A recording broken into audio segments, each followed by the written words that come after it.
Honda's Legend makes an intriguing alternative at the pricier end of the BMW 5 Series, Audi A6, Mercedes E-Class dominated executive sector, but you'll need to do your sums before choosing one. If you can make them add up, you'll be buying into a car that's packed with technology, features a clever four-wheel drive chassis, has a great engine and is built to last. Just because you've been promoted to the lofty heights of the boardroom, you don't have to follow the herd and trade up to a car with a German badge on its bonnet. There are some interesting alternatives, especially if your priorities centre on luxury, refinement and high technology. Of course, if you're looking for a luxury executive saloon with a £35,000 to £40,000 budget, Honda's Legend is unlikely to be the first car that springs to mind. Most in this sector are likely to have their sights firmly set on a Mercedes E-Class, an Audi A6 or a BMW 5 Series.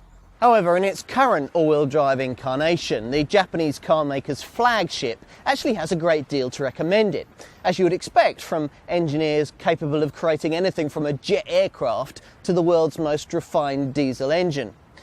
This fourth generation Legend, launched in 2007, represents Honda's most committed crack at this marketplace yet. Now, most of the best executive saloons are either rear-wheel driven, like Jaguar, BMW, Lexus and Mercedes, or all-wheel driven, like the better Volvo and Audi models. Two systems that are better able to handle the extra power and torque that the best executive saloons need to stay ahead of the pack. Previous Honda Legends, by contrast, were front-driven, one reason why they sold in tiny numbers. Now, with this generation version, Honda has given it what they rather immodestly call super handling all-wheel drive. Rather annoyingly, the system deserves its title. Now, this system's ability to shunt up to 70% of the engine's torque between front and rear axles isn't unusual, but the ability to shunt 70% of that torque to just one wheel certainly is, and it makes all the difference. Let me explain how it works. In a conventional executive saloon, if you enter a corner too fast and there's a danger of the tail sliding out, then the stability control system will brake one wheel to try and bring you back into line. Now, in the Legend, the super handling all-wheel drive system, instead of using the brakes, it will sense where the problem is, what wheel it applies to, and then transfer power from the problem wheel to the diagonally opposite one. So restoring the tail back into line with no loss of speed. Much smoother, much cleaner, much cleverer. You can even watch the whole thing happening via a little multi-function screen just under the speedometer. There's conventional ESP stability control too, if all else fails, and that, plus the benefits of four-wheel drive, should make it pretty difficult to crash a Legend, something that's even harder to do with this up-spec version. Now, this features something called LCAS, LKAS, that's a lane keeping assist system that will stop dozy drivers veering out of their traffic lanes. You've also got CMBS, that's a collision mitigating braking system, which can sense when a front end impact is imminent and brake your Legend at up to 0.6 G. That's pretty sharply, while simultaneously pre-tensioning the seat belts. Now, there's even provision to protect you in the event of a pedestrian hitting you, and to protect the pedestrian at the same time. The rear end of the bonnet pops up to stop the person smashing into the windscreen. Now, there was always the danger that all this technology would make this car too clever for its own good, and in the metal that's partly true. Honda has tried hard with this car to appeal to the kind of driving enthusiasts who in this sector would normally choose, say, a BMW 5 Series, specifying a rather over-firm ride on European versions, putting these gear change paddles behind the steering wheel, and even tweaking the super handling all-wheel drive system to load up the rear axle and make it run slightly faster than that at the front for that rear-wheel drive feeling. Despite all this, the Legend isn't really dynamically at the executive top table. It's not quite nimble enough for that. Instead, like its predecessor, it's most at home in lazy, relaxed mode on major routes, with the single choice 3.5 litre 295 brake horsepower V6 engine quietly wafting you but very quickly to 60 in just 7.3 seconds from rest. Although the 5-speed automatic gearbox could do with another speed on it. Other rival units have 6 or 7 speeds.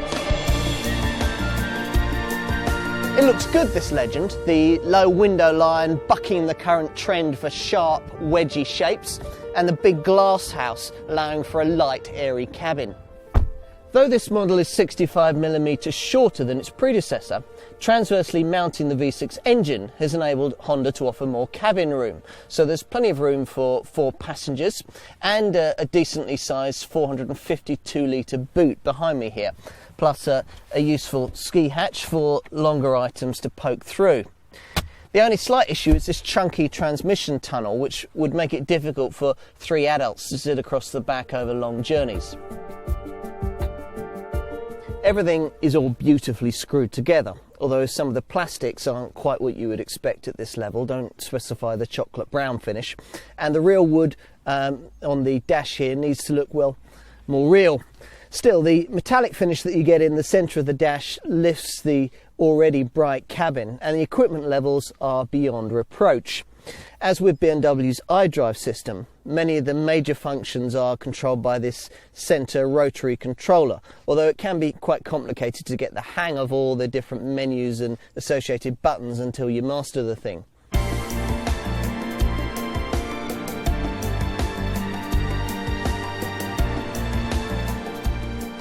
Now, to match this Honda's power output, you'd need to spend just under £40,000 on either a BMW 540i or a Mercedes E350 CGI. But probably this car's closest 2 rivals come from elsewhere. You could have either an Audi A6 3-litre TFSI or a Volvo S80 V8 AWD within the Honda's £35,000 to £40,000 price bracket. Both cars matching its power output and all-wheel drive traction, but not its equipment tally. Honda's UK volumes with this model, just 400 cars a year, are necessarily limited by the lack of a diesel engine or an estate body style. Now, just one EX trim level is offered, but acronym lovers can opt to pay extra for the ADAS, that's the Advanced Driver Assist System package. Now, that includes the CMBS collision mitigating braking system and also the LKAS, the lane keeping assist system, together with ACC adaptive cruise control technology that stops you getting too close to the car in front in cruising mode. Now, equipment levels are lavish and include just about everything you can think of, together with items that would be costly extras on many rivals. No 300 bhp petrol-powered executive saloon is going to be cheap to run. Fuel economy, which hovers at around the 24 miles to the gallon mark, isn't too bad, and Group 17 insurance isn't terminal. But CO2 emissions of 282 grams per kilometre, surprisingly high servicing costs, and slightly higher than average depreciation all count against the Legend. Industry specialist CAP reckon that residual values will be at about 41% after 3 years and 60,000 miles. That's about 10% less than you'd get with an equivalent Audi A6. Something you can easily make back if you negotiate yourself an affordable upfront purchase price, something that's pretty straightforward to do at present. But you'll need to factor in the running pence per mile costs. In a Legend, they're 104.9 pence per mile compared to, say, a BMW 540i SE, which is just 83.6 pence per mile. To take the plunge with this car, you'll need to be either fed up with the predictable German alternatives or attracted by the fact that it offers most of what you get in the next class up, in a luxury saloon like an Audi A8, Mercedes S-Class or a BMW 7 Series for a lot less money.